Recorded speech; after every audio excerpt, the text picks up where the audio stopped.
बिस्मिल्लाहिर्रहमानिर्रहीम। STA 301 final term preparation का आज लास्ट पार्ट है और इसमें सबसे पहले हमारे पास टॉपिक है हाइपोथेसिस टेस्टिंग का।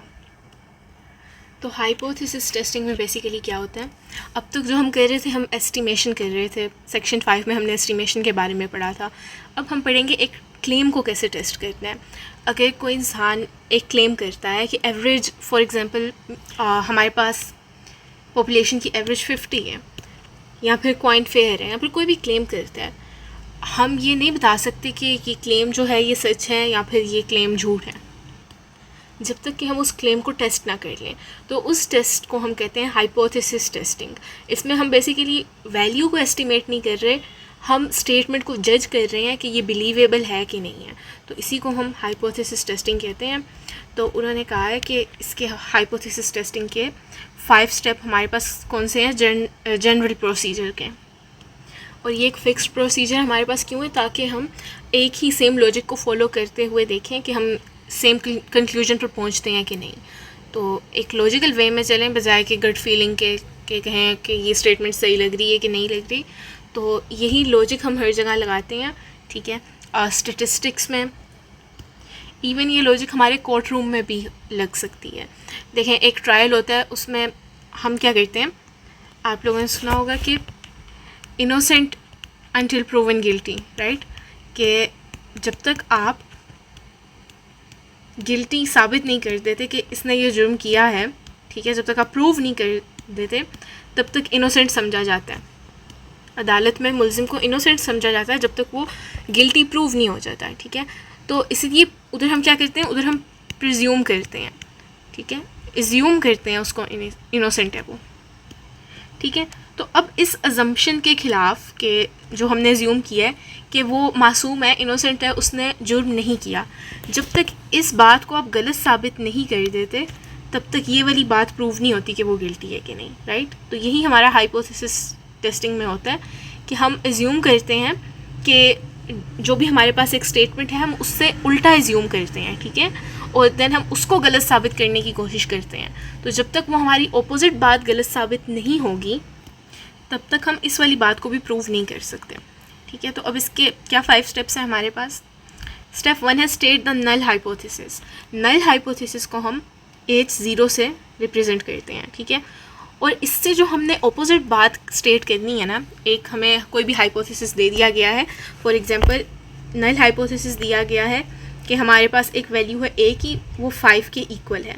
अब इसका अल्टरनेटिव क्या होगा, देखिए, इससे ऑपोजिट H सब a ये कहेगा कि a 5 के इक्वल नहीं है। मतलब कि जो ऑपोजिट बात हमने करनी है ना अपने क्लेम से, वो हमारा अल्टरनेटिव हाइपोथेसिस है और उसको HA से रिप्रेजेंट कर रहे हैं। तो ये स्टेप 1 में आपने करना है। Then choose the level of significance, then alpha का लेवल आपने चूज़ करना है और आइडेंटिफाई करना है appropriate test statistic, right.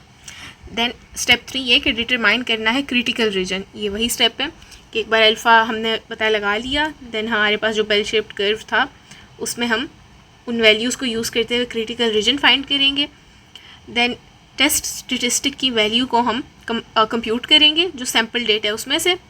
Then जो टेस्ट स्टेटिस्टिक की वैल्यू आई है और जो हमारे पास क्रिटिकल वैल्यू आई है उनको हम कंपेयर करेंगे, देन डिसाइड करेंगे। तो ये तो 5 स्टेप्स थे, लेकिन इसमें से कुछ ऐसी बातें भी थी जो हमें नहीं पता थी, तो उनकी की डेफिनेशंस भी लिखी गई हैं। तो नल हाइपोथेसिस बेसिकली H0 ये वो स्टेटमेंट है ऑफ नो डिफरेंस और नो इफेक्ट। इसमें हमेशा इक्वलिटी का साइन होगा। फॉर एग्जांपल आपको अगर कोई स्टेटमेंट दे दी गई है, for example sky is blue, right, तो अगर आपने इसका नल हाइपोथेसिस बनाना है ना तो इसमें हमेशा इक्वल का साइन होगा। तो अब कैसे बनेगा H0, या आप कैसे बनेगा कि आप कहते हैं स्काई को ऐसे रिप्रेजेंट कर रहे हैं इक्वल ब्लू, राइट, तो इसमें इक्वल का साइन आ रहा है ना, तो नल हाइपोथेसिस में हमेशा इक्वल आएगा, ठीक है। मतलब कि ऐसे नहीं होगा, राइट, इनइक्वालिटी नहीं होगी। अगर इनइक्वालिटी है, आपको कहा गया है कि फॉर एग्जांपल S हमारे पास ग्रेटर देन और इक्वल टू 2 है और एक S हमारे पास ग्रेटर देन 2 है, तो इन दोनों में से आपने बताना है नल हाइपोथेसिस कौन सा है। तो इक्वल टू किस में है, इसमें इनइक्वालिटी तो है लेकिन इक्वल भी मौजूद है, तो आप कहेंगे ये वाला हमारा नल हाइपोथेसिस है। अल्टरनेटिव हाइपोथेसिस जिसको HA या H1 से भी रिप्रेजेंट किया जा सकता है, ये वो क्लेम है that the researcher wants to establish, मतलब कि नल हाइपोथेसिस से opposite claim. Its direction decide one और टू टेल्ड। इसका जो डायरेक्शन है मतलब कि ये ग्रेटर देन है या लेस देन है, ये हमें डिसाइड करके बताएगा कि हमारे पास डेटा जो है हमारा वो राइट टेल में है। मतलब कि ये देखें, ये बेल शेप्ड कर्व था ना, तो इस साइड पर डेटा है या फिर इस साइड पर डेटा है या दोनों साइड्स पर डेटा है, राइट। ओके, देन हमारे पास लेवल ऑफ सिग्निफिकेंस है ये alpha, the probability of rejecting H 0 when it is actually true. अब कभी ऐसा भी तो हो सकता है कि एक बात सच हो लेकिन हम उसे गलती से रिजेक्ट कर दें, ठीक है, तो इसे हम कहते हैं टाइप 1 रिस्क। ये लेवल ऑफ सिग्निफिकेंस हम ये बताता है हमें कि क्या प्रोबेबिलिटी है कि आप किसी सच्ची बात को गलती से रिजेक्ट कर दें। फॉर एग्ज़ाम्पल देखें, अगर हम एक टेबल बनाते हैं, हमारे पास दो किस्म के लोग हैं, ठीक है, ये कोर्ट रूम का है, राइट, अदालत में। इसमें हमारे पास दो किस्म के लोग हैं, एक गिल्टी हैं, मतलब कि जिनको अदालत ने कहा है कि इन्होंने जुर्म किया है, ठीक है, और एक नॉट गिल्टी हैं, जिनको अदालत ने छोड़ दी है कि ये गिल्टी नहीं है, राइट। अब इसमें हमारे पास दो सिचुएशंस आ जाती हैं, ठीक है। एक वो गिल्टी लोग हैं जिन्होंने सच में किया है, ठीक है, सच में जुर्म किया है, एक्चुअली डिड इट, और एक इस किस्म के लोग हैं जिन्होंने सच में जुर्म नहीं किया। अब फॉर एग्जांपल अगर किसी ने सच में जुर्म किया है, ठीक है, एक्चुअली डिड इट, और अदालत उनको गिल्टी भी करार देती है, फॉर एग्जांपल 5 लोग ऐसे हैं, ठीक है, तो इसका क्या मतलब है? इसका मतलब हुआ कि उन्होंने जुर्म भी किया, उनको सज़ा भी मिली। ये हमारे पास ट्रू है, ट्रू पॉजिटिव, ठीक है। अब कुछ ऐसे लोग भी होंगे जिन्होंने जुर्म नहीं किया लेकिन उनको गिल्टी कह दिया गया, राइट, कि इन्होंने जुर्म किया है। अगर हम जुर्म करने को कह रहे हैं कि ये हमारा पॉजिटिव रिजल्ट है, ठीक है, और जुर्म साबित ना होना यानी कि अदालत की तरफ से सज़ा मिलना, गिल्टी होना पॉजिटिव है रिज़ल्ट, और नॉट गिल्टी एक नेगेटिव रिज़ल्ट है, ठीक है। तो अगर उन्होंने सच में किया तब तो ये ट्रू पॉजिटिव है, लेकिन अगर उन्होंने सच में नहीं किया, 6 ऐसे लोगों को सज़ा मिल गई है जिन्होंने जुर्म नहीं किया बट उनको गिल्टी अदालत ने करार दे दी है, तो ये क्या हुआ? ये फॉल्स पॉजिटिव हुआ, फॉल्स पॉजिटिव। और अगर इसी तरह किसी ने जुर्म नहीं किया और उसे नॉट गिल्टी कहा गया, मतलब कि उसने 7 ऐसे लोग हैं, उन्होंने जुर्म भी नहीं किया और वो गिल्टी भी उनको अदालत ने कहा ये नहीं है, तो ये तो ट्रू बात है लेकिन ट्रू नेगेटिव, ठीक है, ट्रू नेगेटिव है। और समझ लें 8 लोग ऐसे हैं जिनको अदालत ने गिल्टी नहीं कहा लेकिन उन्होंने जुर्म किया था, तो अब रिजल्ट तो नेगेटिव आ गए बट ये बात तो फॉल्स है ना, तो ये फॉल्स नेगेटिव है। तो अब देखें, जो ट्रू वाली बातें हैं वो तो कोई एरर नहीं है क्योंकि उसमें तो जो एक्चुअली होना चाहिए था वही हो रहा है। एरर इन दो में आ रहा है, फॉल्स वालों में, ठीक है। तो ये दो किस्म के एरर हैं, एक फॉल्स पॉजिटिव और एक फॉल्स नेगेटिव। तो इसी से हमारे पास ना एरर की 2 टाइप्स बनती हैं, एक बनता है टाइप 1 एरर, ठीक है, टाइप 1 एरर, और एक टाइप 2। तो जो टाइप 1 है ना, ये फॉल्स पॉजिटिव वाला है, ठीक है, फॉल्स पॉजिटिव मतलब कि हमने किसी ऐसी चीज़ को फ्लैग कर दिया जो कि वहाँ पर थी नहीं, ठीक है, मतलब कि ये बंदा असल में इसने जुर्म नहीं किया था लेकिन हमने उसे गिल्टी कह दिया, ये फॉल्स पॉजिटिव कर दिया हमने, राइट। ये टाइप 1 एरर है। टाइप 2 एरर क्या कहता है कि हमने कुछ मिस कर दिया है जो कि वहाँ पर एक्चुअली में था, मतलब कि इसमें देखें ना, फॉल्स नेगेटिव में उस बंदे ने एक्चुअली में जुर्म किया था लेकिन हमने उसे मिस कर दिया, हमने उसे सज़ा नहीं दी, we said not guilty, right. तो ये टाइप 2 है। टाइप 2 में हमारे पास फॉल्स नेगेटिव आ जाता है, ठीक हो गया। तो ये 2 बातें हैं। तो यहाँ पर जो हमारे पास लेवल ऑफ सिग्निफिकेंस है ये प्रोबेबिलिटी बताते हैं टाइप 1 एरर की, राइट, कि टाइप 1 एरर आने की क्या प्रोबेबिलिटी है। अच्छा, इसमें रिजेक्टिंग क्यों आ रहा है?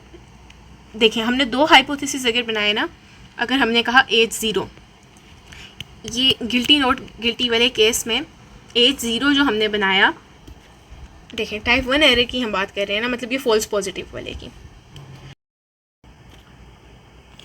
तो देखिए इस केस में नल हाइपोथेसिस क्या बनता है।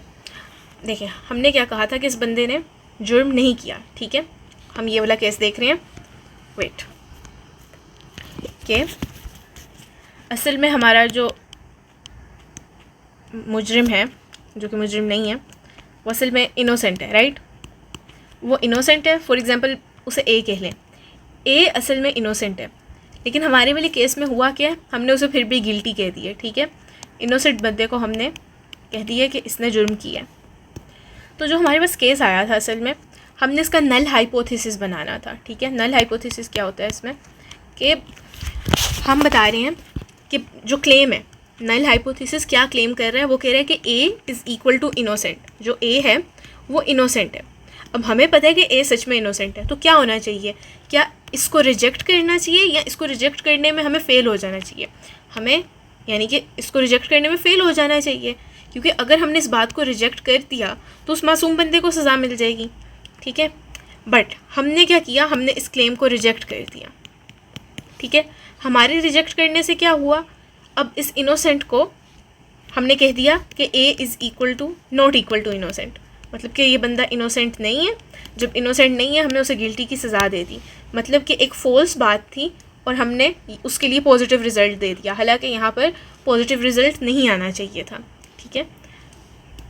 तो ये फ़ॉल्स पॉजिटिव हमारा क्यों आया, फ़ॉल्स पॉजिटिव हमारा इसलिए आया क्योंकि हमने अपने नल हाइपोथेसिस को रिजेक्ट कर दिया।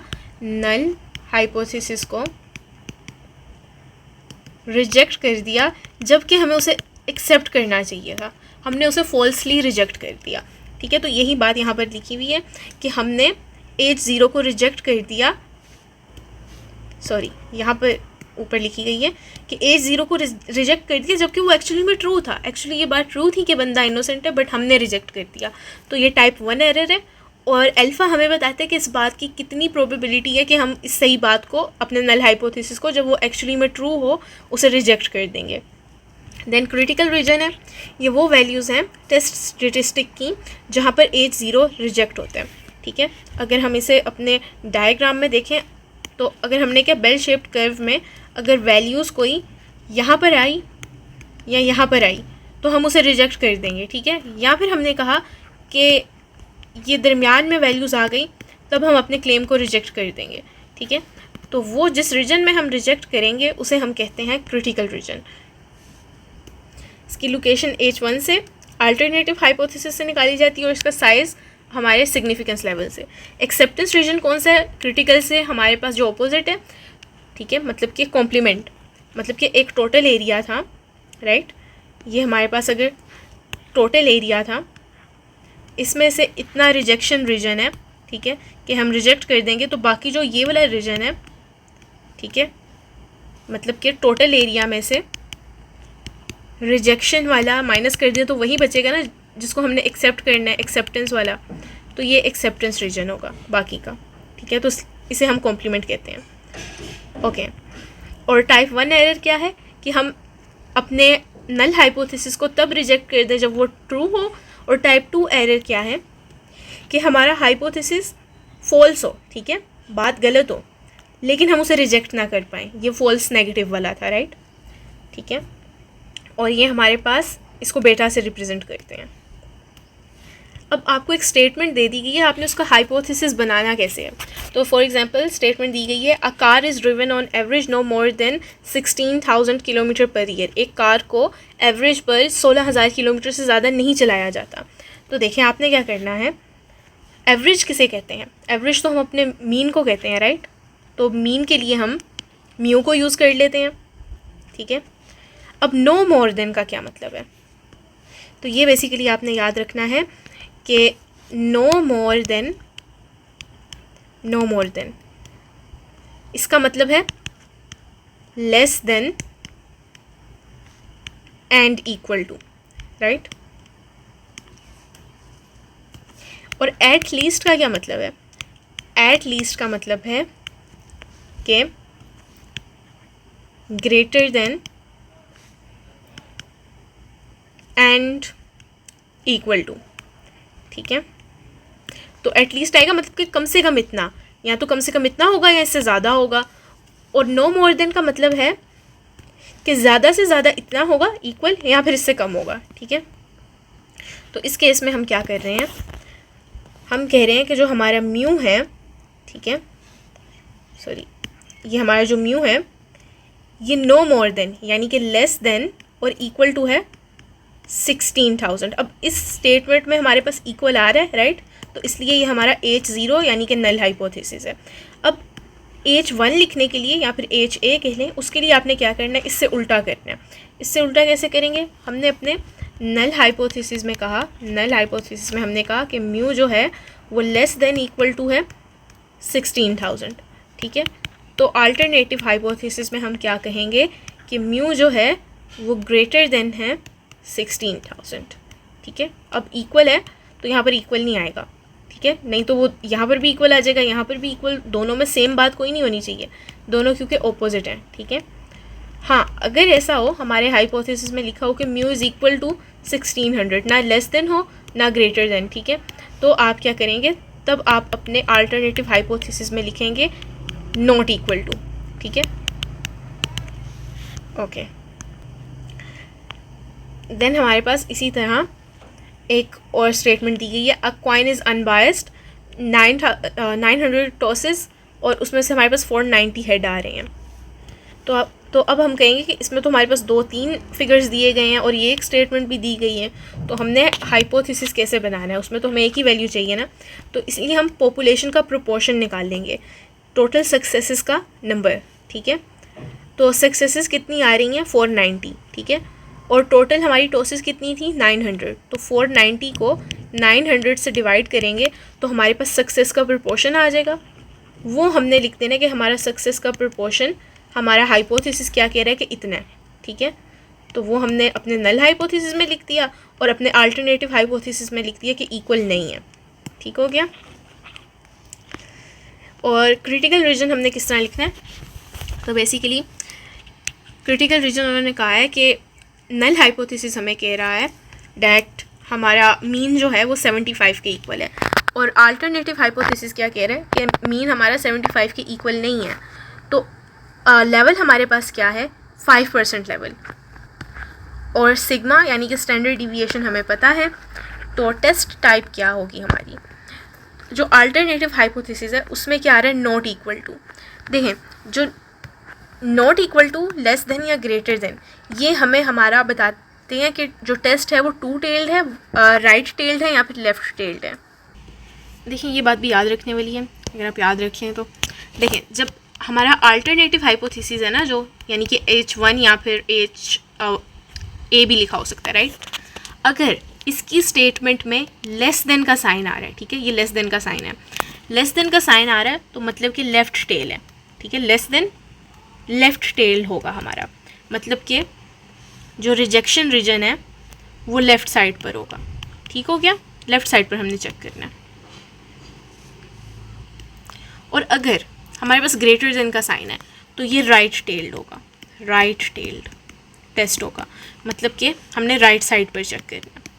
और अगर हमारे पास अल्टरनेटिव हाइपोथेसिस में नॉट इक्वल टू का साइन है तो ये बोथ टेल्ड होगा, मतलब कि हमने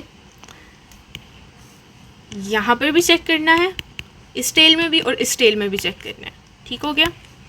और इक्वल टू तो आएगा नहीं क्योंकि वो नल हाइपोथेसिस में होता है, और टेस्ट की टेल का हमें कि कहाँ पर है वो अल्टरनेटिव हाइपोथेसिस से पता चलता है, ठीक हो गया। तो ये हमारे पास नॉट इक्वल टू आया था तो 2 टेल टेस्ट है, तो मतलब कि जो अल्फ़ा आएगा उसको आपने 2 पे डिवाइड करना है। देखिए अगर एक टेल वाला होता तो आपने डायरेक्ट अल्फ़ा की वैल्यू देख लेनी थी, अगर 2 टेल्ड है तो यहाँ पर आधी होगी और यहाँ पर आधी, आधा रिजेक्शन रीजन यहाँ, आधा रिजेक्शन रीजन यहाँ, ठीक है। तो क्रिटिकल वैल्यूज़, देखिए क्रिटिकल वैल्यूज़ भी कैसे आ रही हैं। देखिए हमारे पास हमारा अल्फ़ा जो था, सिग्निफिकेंस लेवल हमें दिया गया था, राइट, अल्फ़ा 5% दिया गया था, ठीक है, लेकिन टेस्ट हमारा है 2 टेल। देखें 5% कितना होता है 0.05, अगर तो लेफ़्ट टेल होता है या राइट टेल होता तो टेबल में हमने यही वैल्यू देखनी थी, बट 2 टेल टेस्ट है तो हमने अल्फ़ा बाय 2 निकालना है, मतलब कि ये हमारे पास 0.025 हो जाएगा, ठीक है, 0.025। तो 2.5 इस हिस्से में होगा और 2.5 इस हिस्से में होगा, तो हमने क्रिटिकल वैल्यूज़ निकालनी है 0.025 के लिए, वो हमारे पास आ गई। अब पॉजिटिव और नेगेटिव दोनों में आई है क्योंकि आधी लेफ़्ट साइड पर है आधी राइट साइड पर है। अब जो हमारा नल हाइपोथेसिस है उसको हम रिजेक्ट करेंगे अगर ये जो हमारे जो टेस्ट स्टेटिस्टिक की वैल्यू आएगी वो इस रीजन में ना हो। मतलब कि देखें ये 1.96 है ना, इधर हमें देखना पड़ेगा। देखें अगर हमारे पास -1.96 की वैल्यूज़ इधर है, ठीक है, और +1.96 यहाँ पर है, तो अब रिजेक्शन रीजन कौन सा है? जो या तो इस रीजन से छोटा है जो कि इस रीजन में आ जाएगा, ठीक है, या तो इस वाले पॉजिटिव साइड वाले से बड़ा है। अगर इधर आया तब तो हम उसे रिजेक्ट नहीं करेंगे, अगर इस रिजेक्शन रीजन में आया तब हम रिजेक्ट करेंगे। मतलब कि इस सूरत में हमारे पास कौन से दो केसेस में रिजेक्शन रीजन में होगा? जब 1.96 से हमारा टेस्ट स्टेटिस्टिक छोटा होगा, ठीक है, या फिर -1.96 से छोटा होगा, या फिर +1.96 से बड़ा होगा हमारा टेस्ट स्टेटिस्टिक, राइट। बट इस केस में हमें सिर्फ ये बताया गया कि क्रिटिकल रीजन हमने लिखना कैसे है, राइट। क्रिटिकल रीजन के बारे में समझा गया, टेस्ट स्टेटिस्टिक नहीं दिया गया। अगर वो दिया गया होता तो सिंपली हम कंपेयर कर लेते कि क्या वो 1.96 से छोटा है या फिर +1.96 से बड़ा है। ठीक हो गया? तो इसीलिए ये बस हमें बताया गया। अच्छा, Z test for a single proportion. Z test हमने सिंगल प्रोपोर्शन के लिए किस तरह करना है? देखिए जी टेस्ट हमने इससे पहले देखा था, बट उसमें प्रोपोर्शन का जिक्र नहीं था। प्रोपोर्शन का जिक्र है, ये आपको पता है। पी हैट क्या है? सक्सेस रेट जो हमारा क्या कहते हैं सैम्पल में है, ठीक है, सैम्पल की प्रोपोर्शन माइनस पी नोट। अब पी नोट ये बेसिकली देखें आपने नल हाइपोथेसिस में भी देखा है। अभी हम क्या कहते हैं हाइपोथेसिस की बात कर रहे हैं, ठीक है, हम वैसे बात नहीं कर रहे पॉपुलेशन प्रोपोर्शंस की। तो जो नोड है ना, ये बेसिकली आपका हाइपोथेसिस से आ रहा है आपके, ठीक है, जो आपके नल हाइपोथेसिस ने क्लेम किया ना एक प्रोपोर्शन। फॉर एग्जांपल आपके हाइपोथेसिस ने कहा है कि ये पॉपुलेशन का प्रोपोर्शन 70% है, 70% लोगों में ये एक बात पाई जा रही है, ठीक है, सैम्पल में। और जो आपके देखें सैम्पल में आ रहा है ना, वो सैम्पल से जो आपने निकाला है वो पी हैट है माइनस पी नोट जो कि आपका हाइपोथेसिस क्लेम कर रहा है। उसको आपने डिवाइड करना है अंडर रूट इन दोनों को, पी नोट मतलब कि जितना आपके हाइपोथेसिस ने क्लेम किया है कि पाई जाती है बात, ठीक है, आपके पॉपुलेशन में, आपके सैम्पल में, जिस भी चीज़ के लिए हाइपोथेसिस ने क्लेम किया है कि 70% लोगों में ये प्रॉपर्टी है फॉर एग्जांपल। और बाकी क्यू नोट क्या है? अगर 70% में है तो 30% में नहीं होगी, ठीक है। तो ये वो वाला क्यू नोट है जो कि आपके हाइपोथेसिस ने ही क्लेम किया है, राइट। और इसको डिवाइड कर देना है जो भी आपका सैम्पल का साइज़ है। इसकी एग्जांपल भी दी गई है। एक्स आपके पास दिया गया 341 और सैम्पल साइज़ इतना दिया गया है, और जो हमारा हाइपोथेसिस है वो क्लेम कर रहा है कि 50% हमारा वो प्रोपोर्शन है, ठीक है। तो आपने जी टेस्ट स्टेटिस्टिक निकालना है फॉर द प्रोपोर्शन, तो इसी फॉर्मूला में आप पुट करेंगे, ठीक है। तो अब देखें ये आपके सैम्पल में सक्सेस का रेट जो है पी हैट, वो आपने कैसे निकालना है? एक्स को आप डिवाइड कर देंगे सैम्पल साइज से, तो ये आपके पास सैम्पल का प्रोपोर्शन आ गया, ठीक है। अब अगर वैसे ये जो नीचे वैल्यू है ना, ये अंडर रूट वाली, इसे आप देखें तो ये आपका स्टैंडर्ड एरर है, ठीक है। स्टैंडर्ड एरर किसके लिए? आपके नल हाइपोथेसिस के लिए, राइट। तो नल हाइपोथेसिस का स्टैंडर्ड एरर आप इसे ऐसे भी याद रख सकते हैं, p naught q naught over n, ठीक है। तो क्यू नोट अगर आपको पी नोट पता है तो क्यू नोट तो निकल आएगा ना, मतलब कि पी नोट अगर आपके पास 50% है तो क्यू नोट क्या होगा? 1 - 50%, मतलब कि ये हमारे पास 50% ही बचेगा, ठीक हो गया। तो P note 50% into Q note 50% divide by जो सैम्पल साइज़ है, तो ये आपका स्टैंडर्ड एरर हो गया किसके लिए? नल हाइपोथेसिस के लिए। तो इसको फिर आप डिवाइड कर देंगे अपने P hat minus P note से, राइट। तो आपके पास टेस्ट स्टेटिस्टिक आ गया। और देखें हमारे पास लेवल कितना था, इन्होंने बताया हुआ अगर 5% है, ठीक है, 5% अल्फ़ा दिया गया है और 2 टेल टेस्ट है, मतलब कि आप 0.025 के लिए देखेंगे, ठीक है। या फिर अगर एक्सप्लिसिटली मेंशन है कि आप 0.5% के लिए देखें, ठीक है, 0.05% के लिए, तो वैसे देख लेंगे। बट मोस्ट प्रोबेबली ये अल्फ़ा है तो हमने अल्फ़ा/2 के लिए देखना है। तो अल्फ़ा/2 की जब आप टेबल से वैल्यू निकालेंगे वो निकलेगी 1.96, राइट। तो अब जो हमारा टेस्ट स्टेटिस्टिक आया था 1.91, इन दोनों को कंपेयर करेंगे तो ये हमारे पास छोटा है 1.96 से।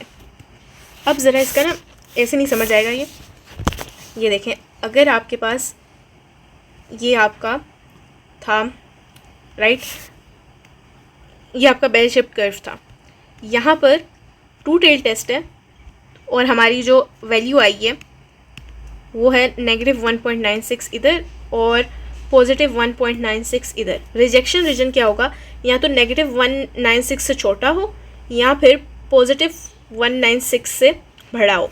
हमारा क्या है, +196 से छोटा है, यानी कि इससे छोटा है। अगर इससे छोटा है तो इस रीजन में आ रहा है, तो ये तो रिजेक्शन रीजन नहीं है। रिजेक्शन रीजन तो ये वाला था या फिर ये वाला, तो इसलिए हम इसको रिजेक्ट नहीं करेंगे। अब क्या हम इसे एक्सेप्ट कर लेंगे, तो इधर एक्सेप्ट करने से हमारा यही मतलब है बेसिकली कि हमारे पास इतना एविडेंस नहीं है कि हम इसे रिजेक्ट कर सकें। ठीक है, मतलब कि हम साबित नहीं कर सकते कि ये बात गलत है। हाइपोथेसिस टेस्टिंग में एक्सेप्टेंस का यही मतलब है कि हम इसे गलत साबित नहीं कर सकते। ठीक है, देन टी टेस्ट है for a single mean. Test में हमारे पास हाइपोथेसिस दिया गया नल हाइपोथेसिस के जो मीन है वो 50 के इक्वल है। उसके अगेंस्ट हाइपोथेसिस दिया गया है H1 के जो मीन है वो 50 से बड़ा है। ठीक है, तो अब हमारे पास सैम्पल साइज़ दिया गया 25, x बार 54, यानी कि जो सैम्पल मीन है, सैम्पल से जो मीन मिल रहा है वो 54 है राइट। और s = 6, ये स्मॉल s है, मतलब कि स्टैंडर्ड डिविएशन सैम्पल की। ठीक है, सैम्पल की स्टैंडर्ड डिविएशन 6 है। अल्फ़ा हमारे पास 0.05 है। तो हाइपोथेसिस हम लिखेंगे, हाइपोथेसिस पहले ही उन्होंने हमें दिए हुए थे वो लिख लिए। अब देखें H1 में हमारे पास आ रहा है ग्रेटर देन का साइन। ठीक है, ग्रेटर देन का साइन आ रहा है, मतलब कि वन टेल टेस्ट है राइट साइड पर। जब राइट साइड पर है तो ये हमने लिख लिया, मतलब कि बेल शेप्ड कर्व जब हमारा बनेगा तो रिजेक्शन रीजन इधर होगा राइट। अच्छा, देन स्टेटिस्टिक और लेवल हमने फाइंड करना है। ये हमारे पास जो सैम्पल की स्टैंडर्ड डिविएशन है वो हमें नहीं पता, वो अननोन है। ठीक है, और जो सैम्पल साइज़ है वो हमारा 30 से छोटा है। जब ये दो बातें हों कि स्टैंडर्ड डिविएशन ना पता हो और सैम्पल साइज़ 30 से छोटा हो, तब हमने टी टेस्ट लगाना है, मतलब कि हमने टी वाले टेबल में देखना है। टी टेस्ट वाले टेबल में देखेंगे तो आपको लास्ट लेक्चर में बताया था कि उसमें हमारे पास एक सिग्निफिकेंस लेवल को देखते हैं और दूसरा डिग्रीज़ ऑफ फ्रीडम को देखते हैं। डिग्रीज़ ऑफ फ्रीडम कैसे आती हैं, सैम्पल साइज़ -1 n-1, यानी कि 25 - 1 24 से देखते हैं। ठीक है, देन ये हमने वैल्यूज़ निकाल ली टी टेबल से, वो हमारे पास आई 1.711। अब इधर हमने नेगेटिव वैल्यू क्यों नहीं दी, क्योंकि टेस्ट हमारा था ही राइट टेल्ड, मतलब कि अगर वैल्यूज़ हमारी ये ये देखें ये 1.711 से ज़्यादा आई, इस रीजन में आई, तभी रिजेक्ट करेंगे, तो हमें नेगेटिव देखने की ज़रूरत ही नहीं है। ठीक है, तो मतलब कि टी अगर इससे बढ़ा हुआ इस वैल्यू से तो रिजेक्ट कर देंगे।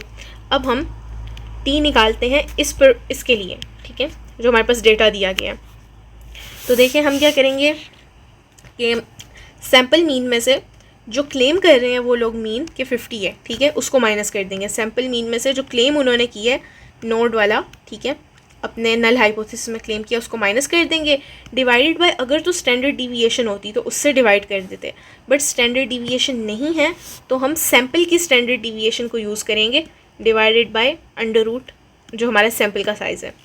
ओके, अब ये हमारे पास 3.33 आ गया, जो कि हमारे टेस्ट स्टेटिस्टिक से बड़ा है। ठीक है, तो हमारे पास सफिशिएंट एविडेंस है कि पॉपुलेशन हमारी 50 से ज़्यादा जा रही है, मतलब कि ये जो बात कह रहे थे कि 50 के इक्वल है मीन, राइट, उस बात को हम रिजेक्ट कर सकते हैं। अगर हम इस बात को रिजेक्ट कर सकते हैं देन हम इस वाली बात को एक्सेप्ट कर सकते हैं कि अगर ये इक्वल नहीं है इसके, तो इसका मतलब ये 50 से बड़ा है हमारा मीन। ठीक है, तो हमारे पास इतना एविडेंस है कि हम बता सकते हैं कि हमारा अल्टरनेटिव हाइपोथेसिस ट्रू था।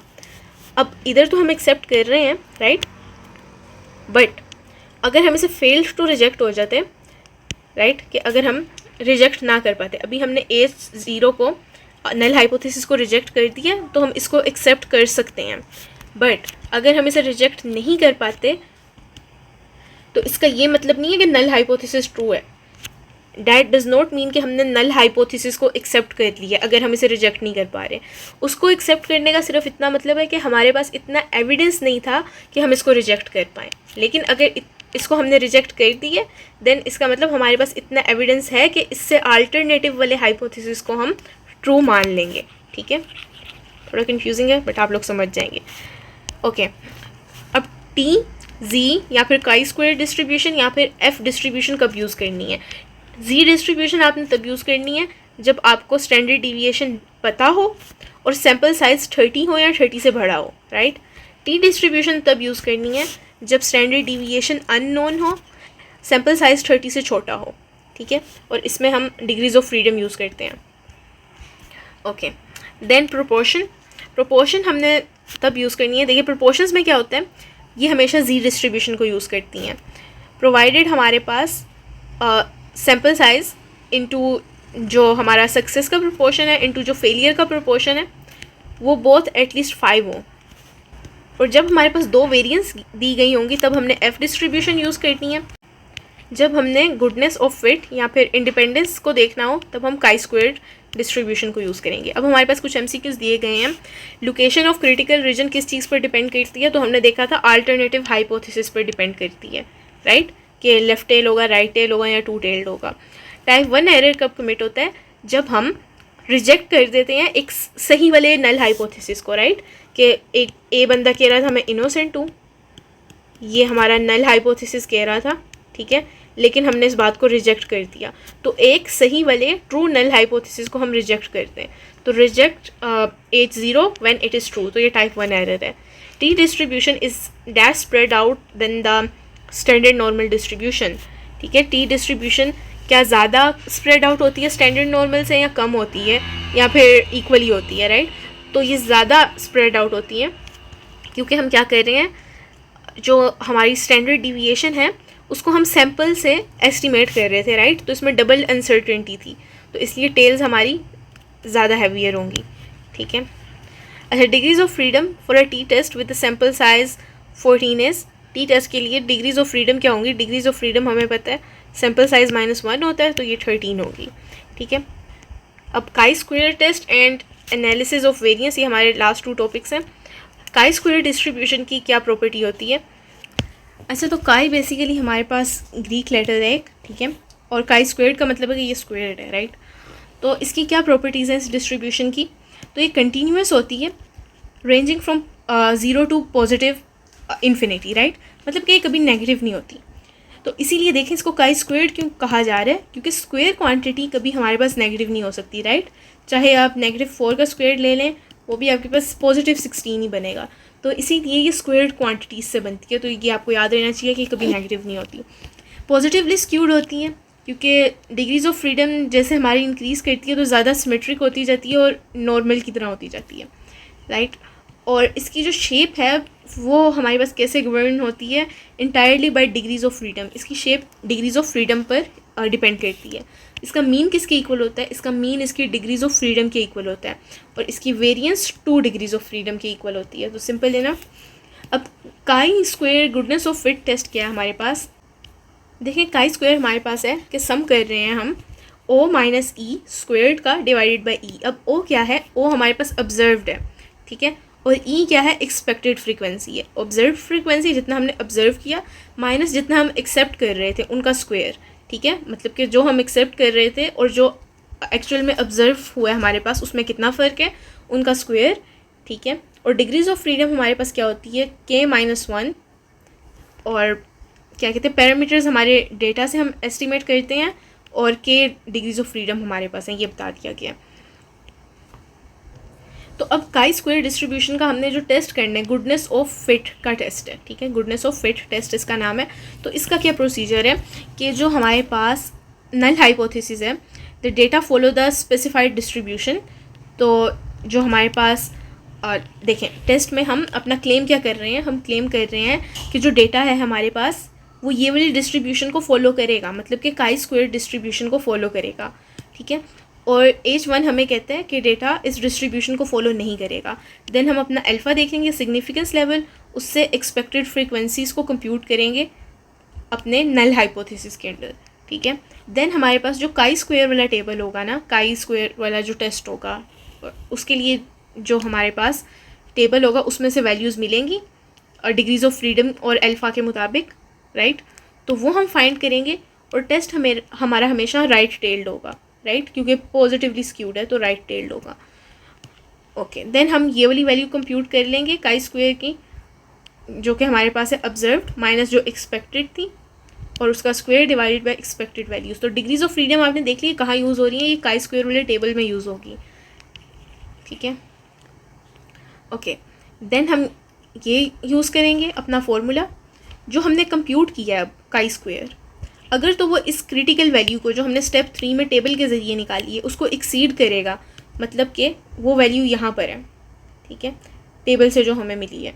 तो अगर जो हमने कंप्यूट की है, ठीक है, वो इससे ज़्यादा है इस वैल्यू से, मतलब कि वो इस रीजन में आ रही है, ठीक है, तब हम रिजेक्ट कर देंगे नल हाइपोथेसिस को। और अगर वो वैल्यू इस रीजन में आ रही है तब हम रिजेक्ट नहीं कर पाएंगे, ठीक है। और अगर हम रिजेक्ट कर देते हैं, मतलब कि H0 हमें क्या कह रहा था कि डेटा इस डिस्ट्रीब्यूशन को फॉलो कर रहे हैं, राइट। अगर हम इस बात को रिजेक्ट कर देते हैं मतलब फिट इज़ पुअर, मतलब कि ये इस डिस्ट्रीब्यूशन में फ़िट नहीं हो रहा, ठीक है, वरना गुडनेस ऑफ फिट आ जानी थी कि मतलब कि ये फ़िट हो रहा है, इट्स अ गुड फिट। लेकिन अभी फिट इज़ पुअर क्योंकि अगर हमारी वैल्यू ज़्यादा आ गई और हमने इसे रिजेक्ट कर दिया तो। देन हमारे पास काई स्क्वायर टेस्ट ऑफ इंडिपेंडेंस है, ठीक है, वो तो गुडनेस का था, ये इंडिपेंडेंस का। For an R/C contingency table, देखिए एक टेबल की बात की जा रही है, R क्या है, रोज़, और C क्या है, कॉलम्स, ठीक है। तो कंटिजेंसी जिस टेबल की बात की जा रही है वो बेसिकली रोज़ और कॉलम्स से मिलकर बना हुआ है। तो कंटिजेंसी टेबल क्या होता है, बेसिकली ग्रिड होती है जो कि क्लासीफाई करती है लोगों को दो कैटेगरीज़ के वेरिएबल्स को यूज़ करते हुए। फॉर एग्जांपल अगर हम इसकी एग्जांपल ले लें तो ज़्यादा बेहतर होगा। लाइक अगर हमारे पास कोई नॉन स्मोकर है, ठीक है, जो स्मोक नहीं करता, नॉन स्मोकर है, लाइट स्मोकर है और हैवी स्मोकर है। देन हमारे पास लोगों की कुछ कैटेगरीज़ हैं, ठीक है, एक मैरिड लोग हैं, देन हमारे पास सिंगल हैं और डाइवोर्स्ड हैं, ठीक है। तो रोज़ इसमें हमारे पास कितनी है, हमारे पास 3 रोज़ हैं, R=3, और कॉलम्स कितने हैं, कॉलम हमारे पास इसमें 3 है, ठीक हो गया। तो हम इन दो कैटेगरीज़ को आपस में देख रहे हैं कि इनमें कोई रिलेशन है कि नहीं है, राइट। तो अगर तो इनमें कोई रिलेशन नहीं है तो इंडिपेंडेंस होगी, जाहिर है, और अगर इन बातों में रिलेशन हुआ, ठीक है, तो फिर इंडिपेंडेंस नहीं होगी। तो ये बेसिकली कंटिजेंसी टेबल है, इसमें हमारे पास रोज़ और कॉलम होते हैं। इसमें डिग्रीज ऑफ फ्रीडम कैसे निकलेगा, रोज़ -1 multiplied by column -1 and each expected frequency, और फ्रीक्वेंसी कैसे निकलेगी कि रो का टोटल जो होगा उसे मल्टीप्लाई करेंगे कॉलम के टोटल से एंड देन ग्रैंड टोटल से। तो फॉर एग्जांपल एक टेबल है, देखिए उन्होंने क्या स्मोकिंग पैटर्न को बता रहा है, 3 कैटेगरीज हैं, और अगेंस्ट मैरिटल स्टेटस इसमें 4 कैटेगरीज हैं। मैरिटल स्टेटस में 4 कौन सी होंगी, मैरिड, अनमैरिड और डाइवोर्स्ड और विडोड भी आ सकता है, राइट। तो डिग्रीज ऑफ फ्रीडम आपने फाइंड करनी है। तो बाकी डिग्रीज ऑफ फ्रीडम तो हमारे पास बहुत आसान होती थी, हमेशा n-1, राइट। बस काई स्क्वायर टेस्ट ऑफ इंडिपेंडेंस में क्योंकि इसमें रोज़ और कॉलम्स आ रहे हैं एक टेबल के, तो इसमें आपने ये फॉर्मूला याद रखना है, R-1 इंटू C-1। तो 3 कैटेगरीज़ हैं जो कि हमारे पास रोज़ में है, तो 3-1 इंटू कॉलम्स में 4 हैं, 4-1 दोनों को मल्टीप्लाई करते हैं, 2 इंटू 3 हमारे पास डिग्रीज ऑफ फ्रीडम 6 आ जाएगी, ठीक है। देन हमारे पास है completing an ANOVA table. ANOVA क्या है, एनालिसिस ऑफ वेरिएंस, मतलब कि वेरिएंस का एनालिसिस करना। अब एनोवा के लिए उसकी कुछ हमारे पास वोकैबुलरी देखनी होगी हमें, एनालिसिस ऑफ वेरिएंस की।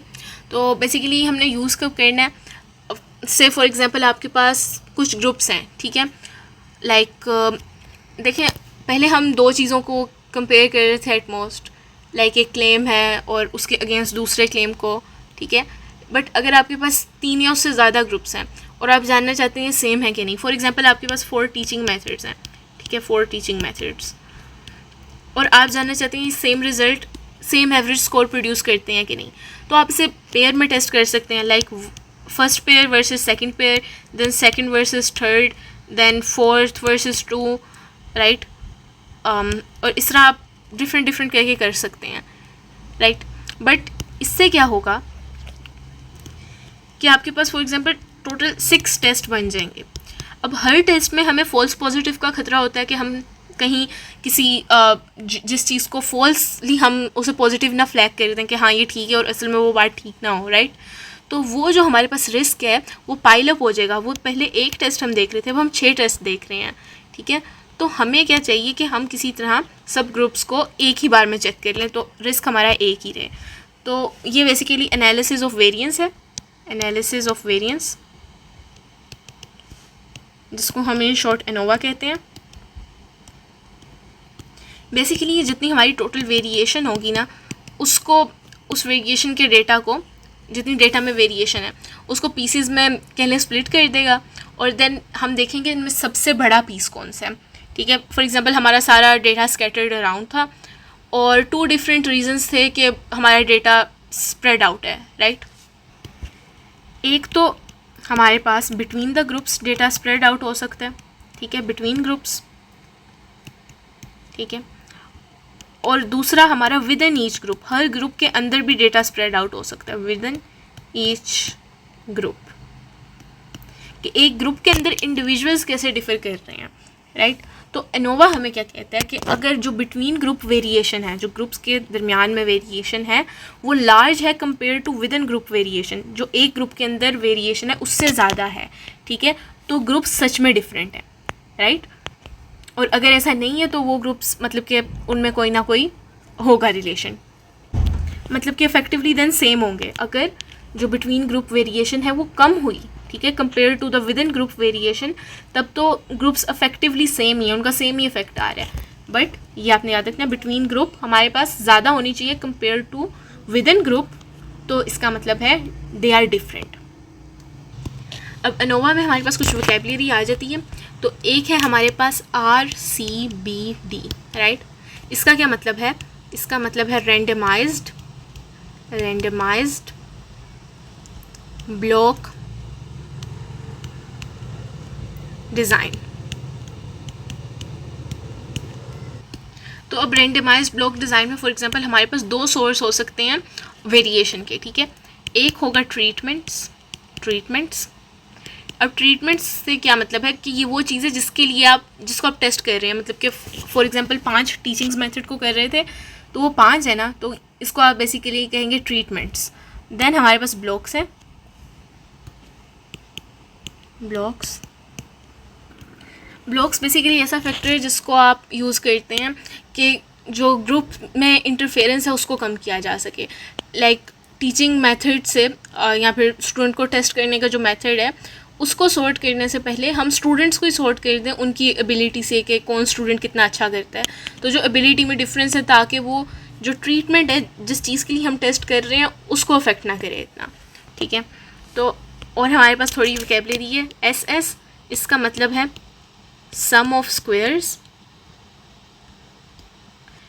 और डिग्रीज ऑफ फ्रीडम का तो आपको पता है। MS क्या है? बेसिकली MS है मीन स्क्वायर, बेसिकली जो एवरेज वेरिएशन है, मतलब कि जो सम ऑफ स्क्वायर है ना, सम ऑफ स्क्वायर को जब आप डिवाइड कर देंगे डिग्रीज ऑफ फ्रीडम से तो ये मीन स्क्वायर आ जाएगा। और F क्या है? 2 मीन स्क्वायर जो है हमारे पास उनका रेशो, ठीक है, रेशो ऑफ 2 मीन स्क्वायर्स। तो ये आपने याद रखना है। तो अब हम अपने क्वेश्चन की तरफ चलते हैं। तो देखिए रैंडमाइज्ड ब्लॉक डिज़ाइन उन्होंने क्या आपके पास है, ठीक है, इस केस में तो उसके 5 ट्रीटमेंट्स हैं और 3 उसके ब्लॉक्स हैं, राइट। और sum of square total SST, sum of square total हमारे पास इतना है। SSTR मतलब कि sum square of treatment, TR treatment के लिए, ठीक है, ट्रीटमेंट्स का इतना है। Then we have SSB, sum of square blocks का इतना है। सेटअप द अनोवा टेबल, आपने अनोवा टेबल बनाना है। स्टेप 1 में आप एरर सम ऑफ स्क्वायर्स निकालेंगे। सम ऑफ स्क्वायर एरर कैसे निकलेगा? जो सम ऑफ स्क्वायर टोटल है उसमें से सम ऑफ स्क्वायर ट्रीटमेंट इसको माइनस कर देंगे, ठीक है, और उसमें से माइनस कर देंगे सम ऑफ स्क्वायर ब्लॉक्स को, मतलब कि टोटल में से ट्रीटमेंट के भी माइनस कर दिए और ब्लॉक्स वाले भी माइनस कर दिए, तो हमारे पास एरर आ गया। अच्छा, देन डिग्रीज ऑफ फ्रीडम, ये हमारे पास 2 किस्म के हैं। एक तो ट्रीटमेंट्स का, ठीक है, और दूसरा हम निकालेंगे ब्लॉक्स का। तो ट्रीटमेंट्स का K-1 मतलब कि ट्रीटमेंट -1 वो 4 आ गया, और ब्लॉक्स का 3 3 - 1, ठीक है, 3 - 1 2 आ गया। मतलब कि अब आगे एरर, इसमें जितना एरर आएगा हमारे पास वो K-1, मतलब कि जो हमारे पास ट्रीटमेंट्स की डिग्रीज़ ऑफ फ्रीडम है इनटू जो हमारे पास ब्लॉक्स की डिग्रीज़ ऑफ फ्रीडम है, मतलब कि 4 × 2, ये हमारे पास 8 आ जाएगा। और जो टोटल डिग्रीज़ ऑफ फ्रीडम है वो हमारे पास टोटल में से 1 माइनस करके आएगा। टोटल कैसे आएगा, देखिए बेसिकली एक टेबल बना रहे हैं ना हम, तो ये रोज़ इंटू कॉलम्स, तो 5 × 3 कितना होता है, 15 होता है। तो 15 - 1 ये 14, राइट, क्योंकि टोटल एंट्रीज तो इनको मल्टीप्लाई करके आएंगी ना। देन मीन स्क्वायर हमने निकालना है जो कि ट्रीटमेंट के लिए निकालना है, तो ये जो सम ऑफ स्क्वायर है ट्रीटमेंट के लिए, इसको डिवाइड कर देंगे हम डिग्रीज़ ऑफ फ्रीडम ट्रीटमेंट से, ठीक है।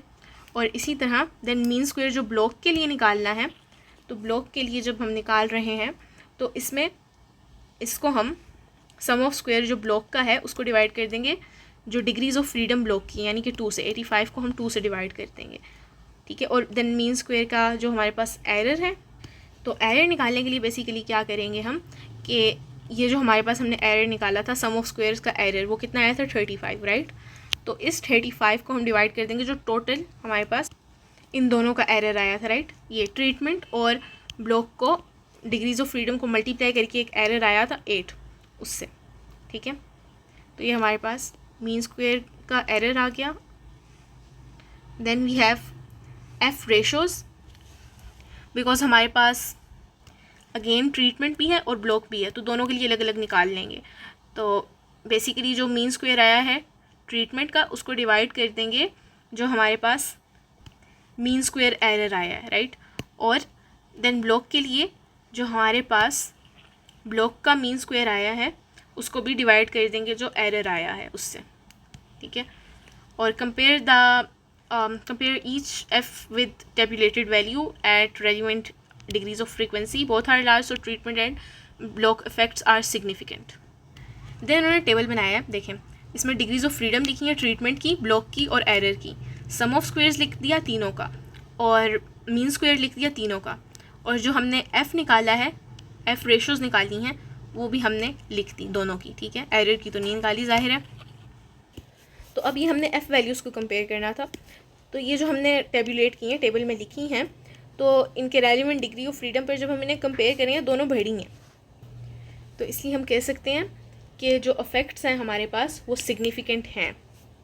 देखिए अगर तो एफ़ रेशो हमारे पास 1 होती है, 1 के आसपास होती, तो इसका क्या मतलब है, इसका मतलब था कि अफेक्ट इतना बड़ा नहीं है, ये बस रैंडम अफेक्ट है, रैंडम नॉइज़ है, इसका कोई रियल अफेक्ट नहीं है।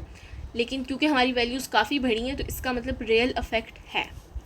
तो सिंपल वर्ड्स में जो ट्रीटमेंट है उससे हमारे पास डिफरेंट रिज़ल्ट आया, और जो ब्लॉकिंग है वो सच में हमारा एक समझ लें फैक्टर था, worse it was worse blocking, क्योंकि अगर ये भी 1 के करीब आता तो इसका मतलब ब्लॉकिंग का जो स्टूडेंट्स के अंदर हमने की फॉर एग्जांपल, तो उसका कोई फ़ायदा नहीं था, बट क्योंकि 1 से बढ़ा है तो इसका मतलब इसका फ़ायदा है। Okay, then randomised complete block design and LSD। तो ये रैंडमाइज्ड कंप्लीट ब्लॉक डिज़ाइन तो हम पहले भी देख रहे थे, जिसको रैंडमाइज्ड ब्लॉक डिज़ाइन भी कहते हैं, राइट। तो C का मतलब कंप्लीट है बेसिकली। अच्छा, तो साथ में LSD क्या है, ये है लीस्ट सिग्निफिकेंट डिफरेंस, ठीक है। तो लीस्ट सिग्निफिकेंस है ना इसकी, तो लीस्ट सिग्निफिकेंट का क्या मतलब है कि ये बेसिकली एक थ्रेशोल्ड सेट कर रहा है कि कम से कम इतना डिफरेंस हो, ठीक है। अगर इससे कम डिफरेंस है तो वो रैंडम है, लेकिन अगर इससे ज़्यादा डिफरेंस है, ठीक है, इससे ज़्यादा है तो इसका मतलब देन ये दो ट्रीटमेंट जेन्युइनली डिफरेंट हैं, ठीक है। अगर इससे कम है तो फिर वो जेन्युइनली डिफरेंट नहीं है, वो बस अगर आ भी रहा है बीच में कोई डिफरेंस तो वो बस रैंडम नॉइज़ है। ओके, तो with K treatments and R blocks, the total number of experimental units is K into R, मतलब टेबल में total K into R entries बनेगी ना, ठीक है। Blocking removes a non source of variation, blocking से एक जो वेरिएशन का सोर्स है वो निकल जाता है, जिससे हमारा सम ऑफ स्क्वायर का जो एरर था वो कम हो जाता है, ठीक है। और केस ज़्यादा जो हमारा टेस्ट है वो ज़्यादा सेंसिटिव हो जाता है। तो लीस्ट सिग्निफिकेंट जो हमारे पास डिफरेंस है, ठीक है, वो हम कैसे निकाल रहे हैं, T∝/2, और इसको हम एरर का जो हमारा डिग्रीज़ ऑफ फ्रीडम थी, एरर की डिग्रीज़ ऑफ फ्रीडम उस पर देख रहे हैं टेबल में, और अंडर रूट में हम देख रहे हैं जो हमारा mean square error divided by R, ठीक है। तो इसकी एग्जांपल क्या दी गई है, अगर मीन स्क्वायर का एरर आपके पास इतना दिया गया है, ट्रीटमेंट्स 4 हैं, ब्लॉक्स 5 हैं, अल्फ़ा 0.05 है, एरर डिग्रीज ऑफ फ्रीडम 12 हैं, तो आपने लीस्ट सिग्निफिकेंट डिफरेंस फाइंड करना है ट्रीटमेंट्स के लिए। तो सबसे पहले तो टी टेबल में हम टी वाले टेबल में वैल्यूज़ देखेंगे। अल्फ़ा जो है वो 0.05 था, तो अल्फ़ा बाई 2 के लिए देखनी है, ठीक है। तो अल्फ़ा बाई 2 के लिए और एरर डिग्रीज ऑफ फ्रीडम, तो ये हम टेबल में देखेंगे 0.025 और 12 के लिए टी की क्या वैल्यू है, तो वो ये वैल्यू है फॉर एग्जांपल। तो इसको हम अपने फॉर्मूला में सब्स्टिट्यूट कर देंगे। बाकी जो हमारे पास 2 था और 2 फार्मूला का 2 था, इसको मल्टीप्लाई करेंगे जो ये MSE दिया गया है मीन स्क्वायर एरर, और डिवाइडेड बाय 5, जो कि 5 हमारे पास नंबर ऑफ ये हमारे पास R नंबर ऑफ ब्लॉक्स हैं, ठीक है, ब्लॉक्स जिसको हम R से रिप्रेजेंट करते हैं। तो ये हमारे पास लीस्ट सिग्निफिकेंट वैल्यू आ गई। तो any two treatment means differing by more than 2.46, तो जो भी मीन्स हमारे पास इससे ज़्यादा डिफरेंस में होंगे, उनका डिफरेंस इससे ज़्यादा आएगा, तो वो सिग्निफिकेंटली डिफरेंट होंगे, असल में वो डिफरेंट होंगे, क्योंकि ये लीस्ट सिग्निफिकेंट डिफरेंस है। अच्छा, MCQs क्या है? Chi square distribution is continuous ranging from, ये हमेशा 0 से पॉजिटिव इन्फिनिटी तक होती है, तो C ऑप्शन हमारा आ गया, ठीक है।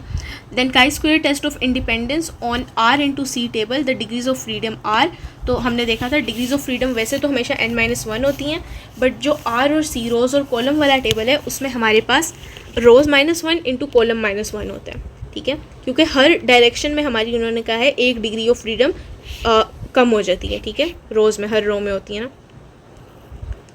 ओके।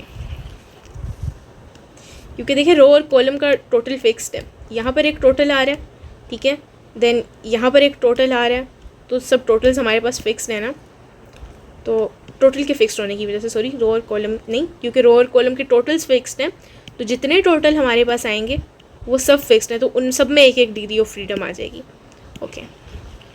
F डिस्ट्रीब्यूशन हमेशा रेंज करती है हमारी, F डिस्ट्रीब्यूशन क्योंकि हमने कहा है 2 वेरिएंस की रेशो होती है, ठीक है, तो 2 वेरिएंस जो है वो तो हमारे पास उनकी रेशो नेगेटिव नहीं होती, क्योंकि वेरिएंस भी नेगेटिव नहीं होती, क्योंकि वो स्क्वायर्ड वैल्यू है, तो इसका आंसर हमारे पास है 0 टू पॉजिटिव इन्फिनिटी। अब हमारे पास एक फार्मूला शीट दी गई है, ठीक है, इसमें हमारे पास सारे फार्मूलाज दिखे हैं जितने हमने पढ़े हैं अपने 4 लेक्चर्स में, ठीक है, ये इंपॉर्टेंट है, आप इनका स्क्रीनशॉट ले लें।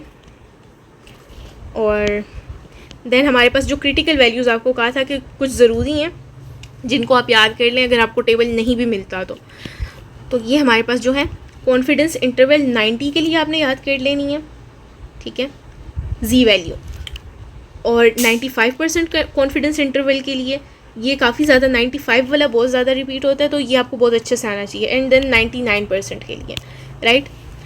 और T वैल्यूज़ आप अगर देख लें, राइट, बट सबसे ज़्यादा इंपॉर्टेंट ये Z वाली वैल्यूज़ हैं, ये 3, ठीक है, 3 Z वैल्यूज़ 3 कॉन्फिडेंस इंटरवल्स के लिए। बाकी इसके अलावा 1 टेल टेस्ट जो है वो 0.05 पे हमारे पास अल्फ़ा कितना होता है, अल्फ़ा के लिए Z वैल्यूज़, ठीक है, और 0.01 के लिए हमारे पास क्या होती हैं, ठीक है, तो ये 3 लाजमी याद करें प्लीज़, और बाकी भी आप लोग देख लें। ऐसे बेसिकली वो फाइल तो हमारी एंड हो गई है, बट हम कुछ मल्टीपल चॉइस क्वेश्चंस भी देख लेते हैं, जो कि हमारा एक सॉल्व्ड पेपर ही है पास्ट का, बट बिकॉज हमने इतने ज़्यादा MCQs नहीं देखे तो एटलीस्ट एक एग्ज़ाम के देख लेते हैं। तो analysis of variance is a procedure that enables us to test the equality of several. जो एनालिसिस ऑफ वेरिएंस है, बेसिकली नाम तो उसका एनालिसिस ऑफ वेरिएंस है, राइट, बट टेस्ट हम उसमें क्या करते हैं, टेस्ट हम उसमें मीन्स करते हैं, राइट, कि मीन्स की इक्वालिटी को हम टेस्ट करते हैं। तो वेरिएंस जो है उसमें वो एज अ टूल तो यूज़ हो रही है, बट वो एज अ टूल ही यूज़ हो रही है। एक्चुअल पर्पस ये आपने याद रखना है उसका है कि मीन्स को हम टेस्ट करें, ठीक है, उनकी इक्वालिटी को। Then which of the following is true for Poisson distribution. Poisson distribution के लिए आपको पता है mean is equal to variance, ये ट्रू है हमारे पास। अच्छा, कम्युलेटिव डिस्ट्रीब्यूशन फंक्शन जो है हमारे पास, उसको कैसे डिफाइन करते हैं, यह हमने लेक्चर 1 में देखा था कि कम्युलेटिव में हमारे पास हमेशा लेस देन और इक्वल टू होता है, कि इससे जितनी कम वैल्यूज़ हैं और इसके इक्वल, यहाँ तक हमारे पास कम्युलेशन हो रही है, इकट्ठा हो रहा है सब कुछ, ठीक है, तो लेस देन और equal to x। Test statistic जो हमारे पास यूज़ हो रहा है एनालिसिस ऑफ वेरिएंस प्रोसीजर में, वो किसको फॉलो करता है, तो एनोवा में आपने देखा था हम F रेशोज़ को देख रहे थे, तो F डिस्ट्रीब्यूशन को फॉलो करता है, ठीक है। नॉर्मल डिस्ट्रीब्यूशन जो बेटा 1 है हमारे पास, वो नॉर्मल डिस्ट्रीब्यूशन में क्या होता है, बेटा 1 जो कि हमारे पास एक मोमेंट रेशो है, ठीक है, ये स्क्यूनेस को मेजर करती है, ये एक्चुअली आपके मिड टर्म सिलेबस में होगा, राइट बेटा। तो ये बेसिकली स्क्यूनेस का मेजर होता है कि पॉजिटिव स्क्यू है या फिर नेगेटिव स्क्यू है, इस तरफ ज़्यादा वैल्यूज़ हैं, उस तरफ ज़्यादा वैल्यूज़ हैं। तो बेसिकली जब बेटा 1 0 के इक्वल होता है, मतलब कि ना तो पॉजिटिव स्क्यूड है, ठीक है, ना ही आपके पास नेगेटिव स्क्यूड है, ठीक है, इसका मतलब नॉर्मली डिस्ट्रीब्यूटेड है, जितनी वैल्यूज़ इधर हैं उतनी ही वैल्यूज़ इधर हैं। तो beta is equal to 0 for a normal distribution. Then symbolically a marginal probability is, marginal probability हर जो आपका इवेंट है, अगर ए है तो उसकी इंडिपेंडेंट होगी बी की अलग, ठीक है। तो इसमें ए भी है, इसमें भी ए और बी है, इसमें भी ए और बी है, तो मार्जिनल तो अलग अलग होती है ना, तो ये पी ऑफ ए, ठीक है, probability of A. Formula variance का क्या है, वेरिएंस हमेशा स्क्वायर्ड होती है, ठीक है, और हम देखते हैं कि जो हमारी एक्स वैल्यू है वो हमारी मीन से कितना डिफर कर रही है, उसका सम देखते हैं divided by total number of values, ठीक है। टोटल नंबर ऑफ़ जो हमारा सैम्पल साइज़ है उसको देखते हैं, उसमें से ना 2 माइनस करते हैं ना 1 माइनस करते हैं, तो ये सब गलत है, ठीक है। सैम्पलिंग डिस्ट्रीब्यूशन बेसिकली जब n-1 या फिर कुछ n में हो रहा होता है वो हमारे और फॉर्मूलाज हैं, बट स्टैंडर्ड वेरिएंस का जो फॉर्मूला है उसमें नहीं होता। अच्छा, sampling distribution of x bar is normal, we would expect 99% of sample means to lie within the interval. एक सैम्पल मीन की डिस्ट्रीब्यूशन है सैम्पलिंग डिस्ट्रीब्यूशन, जिसमें हम 99% एक्सपेक्ट कर रहे हैं कि जो हमारे सैम्पल मीन्स हैं वो इस इंटरवल के अंदर लाई करेंगे, ठीक है। तो जब हमने देखा था कि कोई डेटा स्टैंडर्ड डिविएशन से हमारे पास एक स्टैंडर्ड डिविएशन दूर हो, तो उसमें हमारे पास फॉर एग्जांपल 65% या 75% कुछ इस तरह का डेटा आता है, राइट। देन 2 स्टैंडर्ड डिविएशन के दरमियान में 95%, तो हमारे पास बेसिकली 2.58 स्टैंडर्ड डिविएशंस के दरमियान में 99% डेटा आएगा। तो ये आपने नॉर्मल डिस्ट्रीब्यूशन के लिए याद रखना है कि 99% डेटा जब हम कह रहे हैं किसी इंटरवल के अंदर आए, तो वो या तो जो आपका मीन है उसमें से माइनस कर दे इतनी स्टैंडर्ड डिविएशंस, या तो उसमें ऐड कर दे इतनी स्टैंडर्ड डिविएशंस।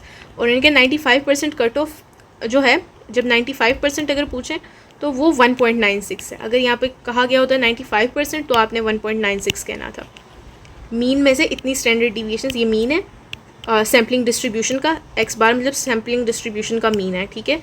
इसमें ऐड या सब्ट्रैक्ट कर रहे हैं 2.58, ये स्टैंडर्ड डिविएशन है सैम्पलिंग डिस्ट्रीब्यूशन की, एक्स बार से मतलब sampling distribution. Okay, average height of Pakistani soldiers exceed that of American soldiers by not more than 2 inches.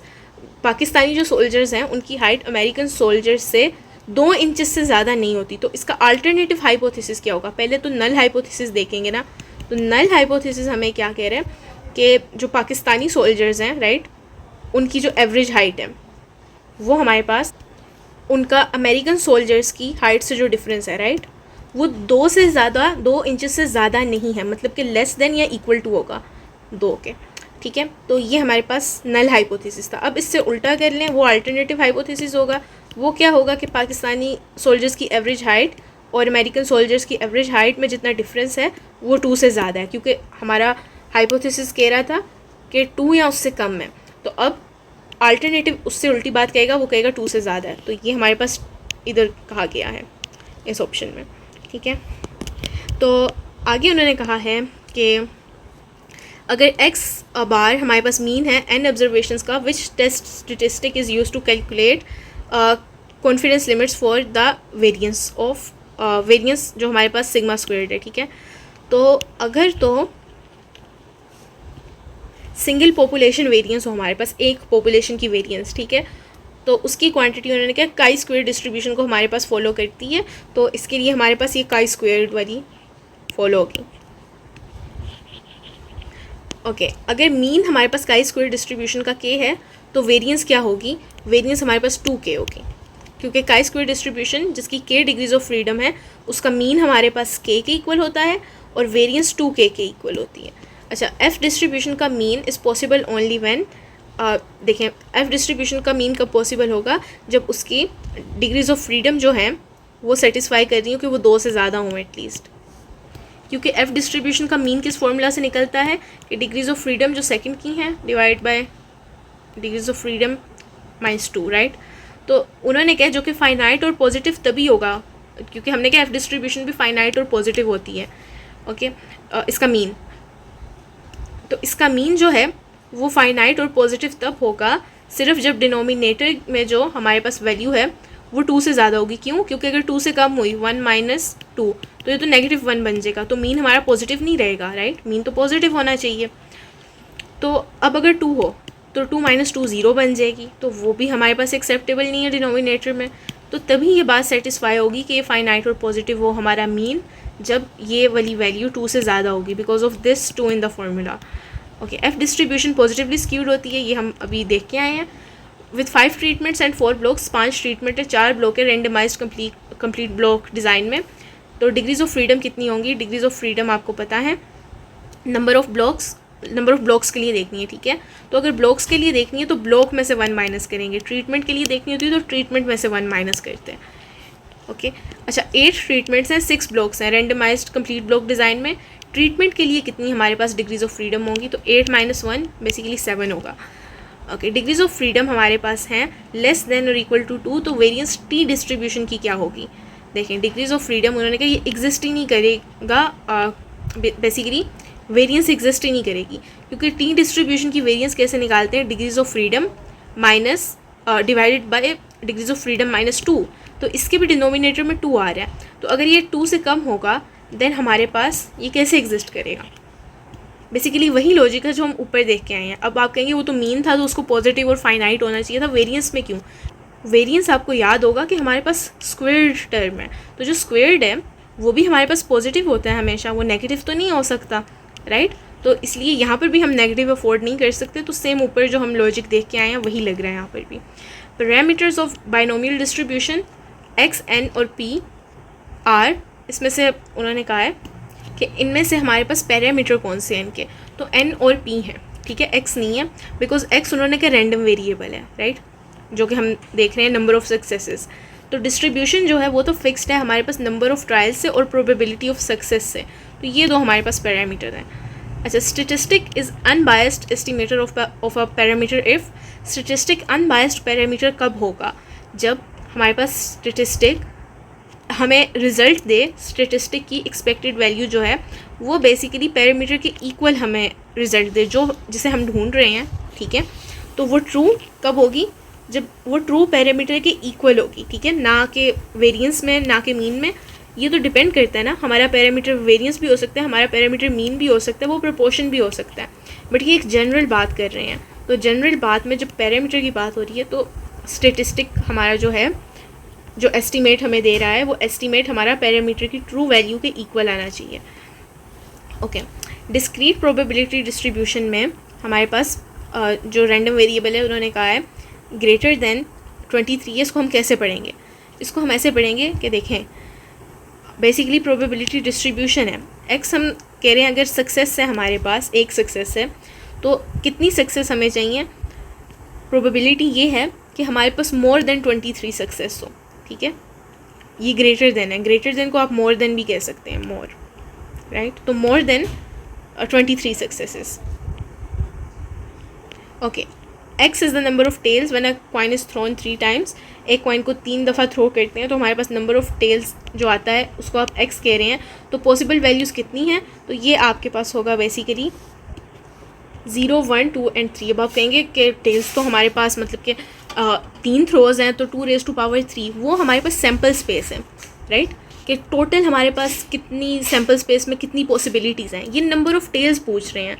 तो ऐसा भी हो सकता है कि आपके पास कोई टेल ना आए, ऐसा हो सकता है कि जब आप 3 दफ़ा कर रहे हैं तो तीनों रिजल्ट में सिर्फ 1 दफ़ा टेल आए, या फिर सिर्फ 2 दफ़ा टेल आए, या फिर सिर्फ 3 दफ़ा टेल्स आए, ठीक है। ऐसा तो नहीं हो सकता कि आप 3 दफ़ा अपना कॉइन टॉस कर रहे हैं बट आपके पास एक 4th टेल भी आ जाए, राइट, और नेगेटिव में भी नहीं आ सकता। तो जितना नंबर ऑफ़ टेल्स पॉसिबल है ना वो पूछा जा रहा है, राइट।